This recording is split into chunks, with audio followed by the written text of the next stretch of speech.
Hey everybody, welcome back to the channel. My name is Poonam and I am a chartered accountant. So this video is related to the students who are pursuing chartered accountancy course or CMA course or company secretary course, because these three professions are similar and all these professions have a concept of single or both groups. So this video is related to, this is actually for those who are confused whether to get single group or both groups. So इसके confusion को दूर करने के लिए आज का ये video है. So stay tuned to this video till end. आप एंट्री लेवल को छोड़ दें तो इंटरमीडिएट लेवल हो या फाइनल लेवल हो, दोनों ही लेवल्स पर सिंगल और बोथ ग्रुप का कंसेप्ट होता है. एक ग्रुप में 4 सब्जेक्ट्स होते हैं, राइट. तो 4 टोटल 8 सब्जेक्ट्स हो गए आपके. सो फर्स्ट ऑफ ऑल दोनों ग्रुप साथ में देना कंपलसरी नहीं है. एंड कौन सा ग्रुप पहले दे, ग्रुप 2 या 1 पहले दे, ये भी कोई इस पर कंपलसरी कुछ नहीं है कि ग्रुप 1 ही पहले देना है या फिर ग्रुप 2 देना है. तो इसमें आपकी मर्जी है, totally depends on your choice. बहुत सारे लोग ऐसे होते हैं जो अपने फ्रेंड से, पीयर से, अपने आसपास के लोगों से पूछते हैं कि सिंगल ग्रुप दूँ या बोथ ग्रुप दूँ. इस वीडियो में आज हम उसी मसले को डिस्कस करेंगे and I will help you कि कैसे डिसाइड करें कि आप सिंगल के लिए जाएँ या फिर बोथ ग्रुप्स के लिए जाएँ. वीडियो को स्टार्ट करते हैं. सो बोथ ग्रुप्स या सिंगल ग्रुप्स दोनों के ही अपने प्रॉस एंड कॉन्स है. तो यहाँ पे इस वीडियो में हम प्रॉस एंड कॉन्स दोनों को ही डिस्कस करेंगे. तो सबसे पहले if we talk about CA IPCC, या आप CMA इंटर का ले लो या CS इंटर का ले लो, ठीक है. तो दोनों ग्रुप्स आप देते हो. So here, before moving on to the video, we'll take 1 minute pause and I would like you to introduce to Unacademy. Unacademy India का largest online learning platform है. So recently Unacademy ने announce किया है mega revision free test series for CA foundation students. So आपका June 2022 attempt है. अगर CA foundation में है आप, तो CA फाउंडेशन का फुल सिलेबस का MCQ बेस्ड टेस्ट होगा फॉर जून 2022 अटैम्प्ट.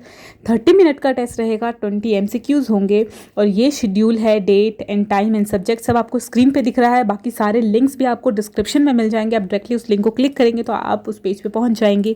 मेरा कोड पूनम 1010 यूज़ करें और इस टेस्ट सीरीज़ को अनलॉक करें.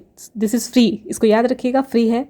तो लिंक को क्लिक करें डिस्क्रिप्शन बॉक्स में, मेरा कोड पूनम 1010 यूज़ करें. और साथ ही में मैं आपको बताऊं कि इसमें जो भी टॉप रैंकर्स होंगे इस फ्री टेस्ट सीरीज़ में, उन्हें मिलेगा मौका to win JBL speakers and noise smart watch और हेडफोन्स. तो what are you waiting for. उसके साथ ही अनअकैडमी पे होता है daily scholarship test for CA foundation and intermediate student. बहुत ही सिंपल प्रोसेस है. अनअकैडमी ऐप को डाउनलोड करें and then start the test पे क्लिक करें. बहुत ही छोटा सा टेस्ट है, इसमें आपको मौका मिलेगा स्कॉलरशिप पाने का. सो मेरा कूपन कोड पूनम 1010 यूज़ करके आपको अनअकैडमी की सभी सब्सक्रिप्शंस पे 20% का डिस्काउंट मिलेगा. So go check my description box of the video. Suppose CA IPCC में है आप एंड आप कंफ्यूज रहे कि बोथ ग्रुप्स के लिए जाएँ या फिर single group they. So first of all देखिए, बोथ ग्रुप का बेनिफिट ये है, क्यों आपको बोथ ग्रुप्स के लिए जाना चाहिए. द बेनिफिट इज़ दैट, सबसे पहला बेनिफिट ये है कि there is a chance of getting rank. आप सभी को पता होगा ये बात कि for achieving to get a rank, all India rank पाने के लिए आपको दोनों ग्रुप साथ में देना, बोथ ग्रुप देना जरूरी है अगर आप रैंक चाहते हैं. ऐसा नहीं है कि आप सिंगल ग्रुप को अलग अलग दे दें एंड आपकी एग्रीगेट में परसेंटेज ज़्यादा बन जाएगा तो आपकी रैंक आ जाएगी. ऐसा नहीं है. यहाँ प्रोफेशनल कोर्स में ऐसा नहीं है, चाहे वो CMA हो, CS हो या CA हो, यहाँ पे आपको दोनों ग्रुप साथ में ही देने पड़ेंगे तभी आपको रैंक मिलेगा. ओके. एंड मोर देन 60% आपको इसमें स्कोर करना होगा, तभी एक रैंक वाले क्राइटेरिया में आप कॉल करेंगे. बट या rank depends on the highest 50 numbers. Okay. And दूसरा एडवांटेज ये है कि आपको आर्टिकलशिप पाने में ईजी रहता है.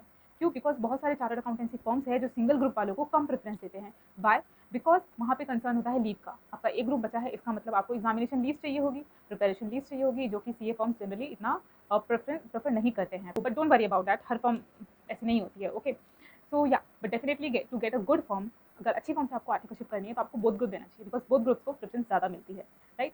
इनफैक्ट अभी ही नहीं, आप आगे फाइनल क्लियर करने के बाद, यानी कि CA बनने के बाद, if you will apply for job, तो बोथ ग्रुप्स को पहली प्रेफरेंस दी जाती है, राइट. तो इसीलिए आई वुड सजेस्ट कि बोथ ग्रुप्स देना चाहिए. ओके. तो अगर रेप्यूटेड फॉर्म चाहिए तो डेफिनेटली बोथ ग्रुप्स आपको साथ में देना चाहिए, अगर रेप्यूटेड फॉर्म से करनी है आपको आर्टिकलशिप, ठीक है. एंड साथ ही में बिग फोर्स तो है ही, जैसे कि क्राइटेरिया होता है ये कि बोथ ग्रुप्स क्लियर होने चाहिए IPCC, तभी आपको वो आर्टिकलशिप की अपॉर्चुनिटी देते हैं. हालांकि there are exceptions. Okay. But the first preference and the first condition is always कि बोथ ग्रुप्स आपका IPCC का एक साथ क्लियर होना चाहिए. बट येस, रैंक को इतना पाने का इतना प्रेशराइज ना करें खुद को, बिकॉज अल्टीमेटली जब आप कॉर्पोरेट में होंगे तो you all will be on the same page. हाँ, रैंक हो सकता है कि आपका थोड़ा सा रेम्यूनरेशन में डिफरेंस हो और छोटी मोटी चीज़ों में डिफरेंस हो सकता है, but ultimately you are all on the same page. Okay. So don't worry about कि रैंक पाना है इसलिए बोथ ग्रुप देना है. खुद की एबिलिटी भी चेक करें, अगर आपको लगता है if you can do it then definitely you can do it. So third benefit है बेनिफिट ऑफ सेट ऑफ. अगर आप बोथ ग्रुप्स देते हैं तो सेट ऑफ का बेनिफिट होता है. इंडिविजुअली आपको दोनों ग्रुप में 400 में से 200 मार्क्स चाहिए होता है, यानी कि 50%, और हर सब्जेक्ट में आपको 40% होना चाहिए, राइट. बोथ ग्रुप्स अगर देते हैं आप तो साथ में आपको मिलता है बेनिफिट ऑफ सेट ऑफ, यानी कि टोटल मार्क्स 800 में से आपके 400 दोनों ग्रुप मिला के हो जाए तो आप पास डिक्लेयर हो जाएंगे. ये मैं इसलिए बता रही हूँ, मेरे को भी बेनिफिट ऑफ सेट ऑफ मिला था, इसीलिए मैं पास हो गई थी सीए फाइनल में। तो ये जो तीनों बेनिफिट्स मैंने बोले ये एप्लीकेबल है for CA IPC and CA final both levels, ठीक है। तो ये 3 बेनिफिट्स हैं, राइट। उसके साथ ही ये कहना चाहती हूँ कि सीए फाइनल में ये है कि in place of articleship you can say कि अच्छी प्लेसमेंट मिलने में आपको ईजी रहता है if you give both groups, ठीक है। प्रेफरेंस थोड़ी ज़्यादा मिल जाती है आपको, शॉर्ट लिस्टिंग थोड़ी ज़्यादा हो जाती है।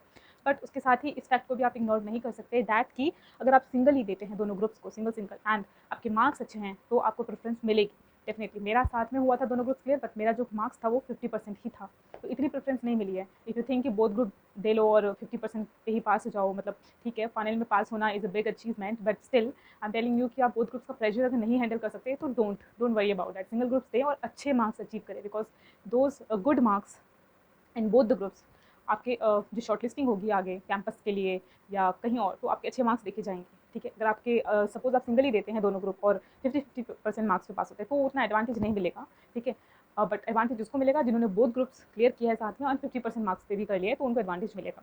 एंड उसके साथ ही ये जो मार्क्स होता है ना, ये बहुत जगह डिसाइडिंग फैक्टर भी होता है, बिकॉज कई जगह पे कंडीशंस लगा देते हैं कि मिनिमम इतने मार्क्स आपके होने चाहिए। कुछ कंपनीज में होता है शॉर्ट लिस्टिंग क्राइटेरिया में कि इतने मिनिमम मार्क्स होना चाहिए आपका फाइनल में, लाइक सपोज कैंपस का फॉर्म फिल करते हैं, या कुछ क्राइटेरिया ये भी सेट कर देते हैं कि बोथ ग्रुप साथ में क्लियर होना चाहिए। तो मार्क्स एक और जगह क्राइटेरिया होता है, दैट इज़ इन गवर्नमेंट या पीएससी जॉब्स के लिए जब आप अप्लाई करते हैं तो जहाँ पे रिटन टेस्ट नहीं होता है, कंप्यूटर बेस्ड टेस्ट नहीं होता है, वहाँ पे मार्क्स डिसाइडिंग फैक्टर होता है। लाइक मैंने अपने कई सारे वीडियोस में बोला भी होगा कि मेरा शॉर्ट लिस्टिंग नहीं हुआ क्योंकि वहाँ कंप्यूटर बेस्ड एग्जामिनेशन नहीं था, बट वहाँ पे शॉर्ट लिस्टिंग किस बेसिस से था, मार्क्स के बेसिस पे। सीए फाइनल में आपके मार्क्स कितने हैं उसको वेटेज होते हैं कि देते हैं वो लोग इस तरीके से। सो मेरा 50% रहता है मार्क्स सीए फाइनल में, जो मैं चेंज नहीं कर सकती, इसीलिए जिसमें कंप्यूटर बेस्ड टेस्ट नहीं होता उसमें मेरा शॉर्ट लिस्टिंग कभी नहीं होता है, believe me. There are many PSU notice जहाँ पर computer based examination, entrance examination नहीं होता है to get a government job या शॉर्ट लिस्टिंग के लिए। वहाँ पे डायरेक्टली आपके marks which you obtain in CA final, मतलब कुछ होता है कि इतनी वेटेज आपको मार्क्स को दी जाएगी, इतनी वेटेज इस चीज़ को दी जाएगी, आपके एक्सपीरियंस को दी जाएगी, तो उस बेसिस पे शॉर्ट लिस्टिंग होती है। तो मार्क्स वहाँ पे डिसाइडिंग फैक्टर होता है, इसीलिए मैं आप सभी को यही सजेस्ट करूँगी कि focus on achieving good marks, ठीक है। And rest ultimately it's your decision कि आपको बोथ ग्रुप साथ में देना है या नहीं देना है, या बोथ ग्रुप साथ में देके आप अच्छे मार्क्स ऑब्टेन कर सकते हैं, then that's absolutely great. So if I talk about my own experience of IPC, तो मैंने अपने रिजल्ट्स वाले वीडियो में शेयर किया है, जिसका लिंक भी मैं डिस्क्रिप्शन बॉक्स में डाल दूँगी। तो मैं थोड़ा सा बता देती हूँ आपको कि हुआ क्या था।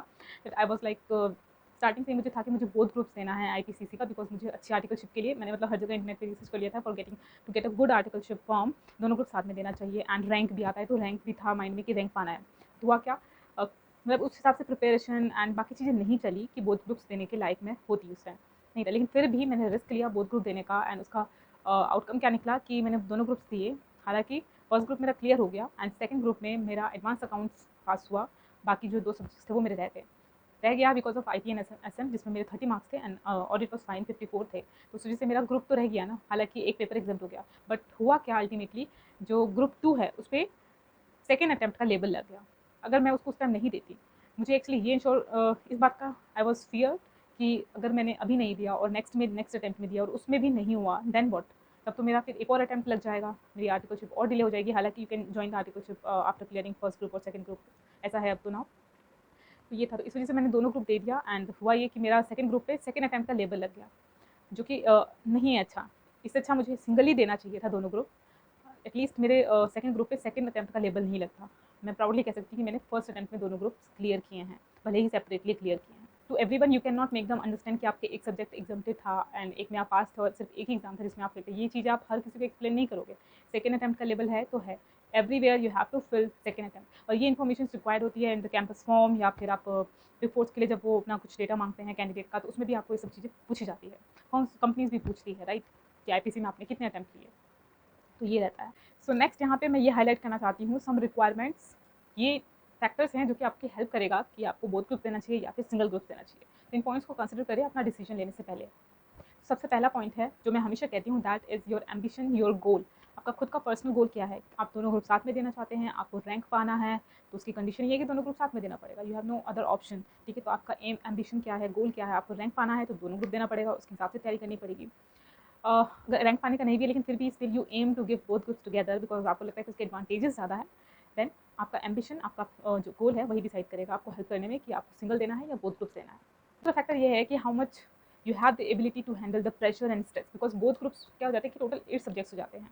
8 सब्जेक्ट्स का इकट्ठे तैयारी करना, 8वें दिन 8वें in fact after 4 paper you feel stressed out, believe me ऐसा होता है, you feel stressed out. And first group का एग्जाम हो जाता है ना तो लगता है कि ओह सेकंड ग्रुप भी देना है, एंड आते आते लास्ट पेपर तक ना you get tired, believe me. So अगर आपको लगता है कि नहीं हो सकता हैंडल प्रेशर, आप 4 से ज़्यादा सब्जेक्ट का बोझ एक साथ नहीं उठा सकते हैं, then definitely go for single group, ठीक है। ज़्यादा प्रेशर लेने की ज़रूरत नहीं है। नेक्स्ट फैक्टर है how much time you have with yourself to study, ठीक है। How much time you have for study, because हो सकता है कि आर्टिकलशिप चल रही हो तो लीज आपको कम मिल रही है, या फिर आपको आर्टिकलशिप के ड्यूरेशन में मतलब चांस ही नहीं मिला आपको कि क्लासेस अटेंड कर पाएँ। तो अगर आपको लगता है कि टाइम कम है तो आप डेफिनेटली सिंगल ग्रुप के लिए ही जा पाएंगे, बिकॉज इतनी प्रिपरेशन आपकी कम टाइम में नहीं हो पाएंगी, राइट। तो इसीलिए आपके पास कितना टाइम बचा है, कितनी लीव्स आपको मिल रही है, उस हिसाब से आप डिसाइड कर सकते हैं कि आप सिंगल या बोथ ग्रुप्स हैंडल कर पाएंगे उतने शॉर्ट ड्यूरेशन में या नहीं, राइट। एंड नेक्स्ट फैक्टर है trust. Yes, you need to trust yourself. आप अगर बोथ ग्रुप देना चाहते हैं then you have to trust on yourself कि yes you can do that. अगर आपको लगता है कि नहीं कर सकते हैं तो आप नहीं कर पाएंगे, सो आई वुड सजेस्ट कि गो फॉर सिंगल, ठीक है। You have to trust yourself कि आप दोनों ग्रुप एक साथ दे पाएंगे। जैसे मेरा था कि मैंने फर्स्ट अटेम्प्ट में बोथ ग्रुप्स दिया था, मुझे पूरा I gave my best shot, मैंने किया, नहीं हुआ फर्स्ट अटेम्प्ट में, बट सेकंड में अगेन मैं कंफ्यूज थी कि दोनों ग्रुप दूँ या सिंगल दूँ, बट स्टिल मुझे था भरोसा कि मैं कर सकती हूँ दोनों ग्रुप। मैंने दोनों ग्रुप देने का रिस्क लिया एंड उसका रिजल्ट पॉजिटिव निकला। It's just all because that trust I had on my self.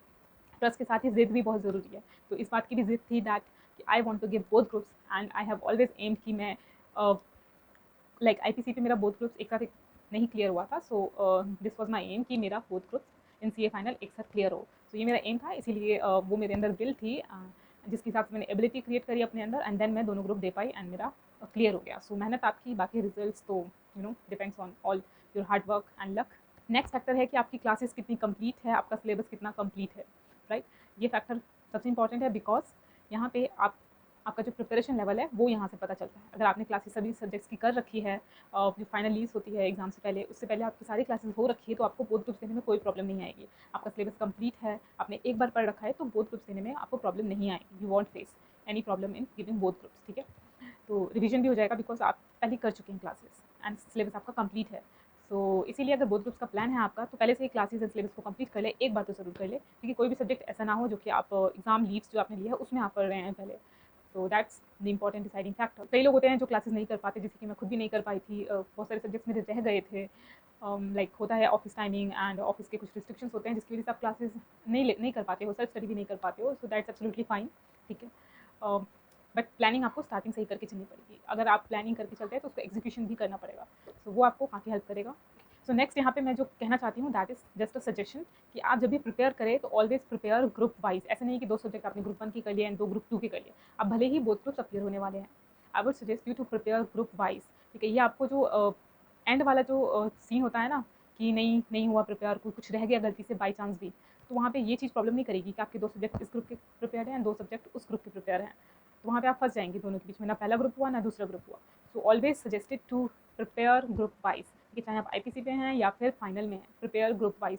Group wise आपको हमेशा सेव करेगा, believe me. So prepare group wise, do remember this.